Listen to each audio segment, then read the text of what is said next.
Guys, update po tayo sa ano.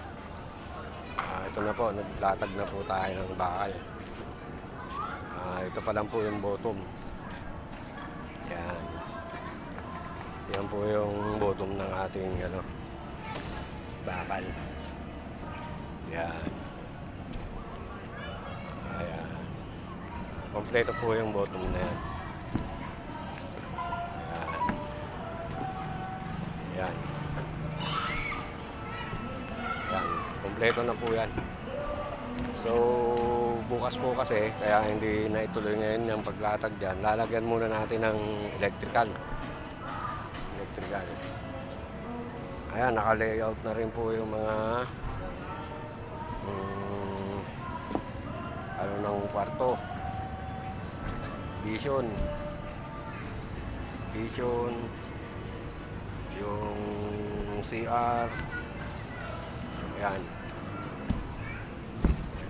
Dalay na po natin yan. Ayan. Naka-layout na po yan. May marker na po tayo dyan. Yung ating mga lalagyan ng tubo. Ayan. Yung mga lalagyan po ng hollow block, nakalay na rin yan. Ayan. Lahat po yan, naka-detalye na po yan. Ganyan.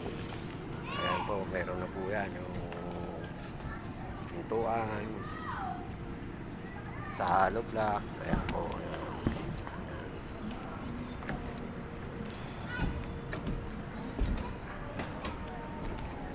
Kompleto po yung detalye na yan, kaya hindi na po mahirapan yung paglatag po natin ng electrical dyan.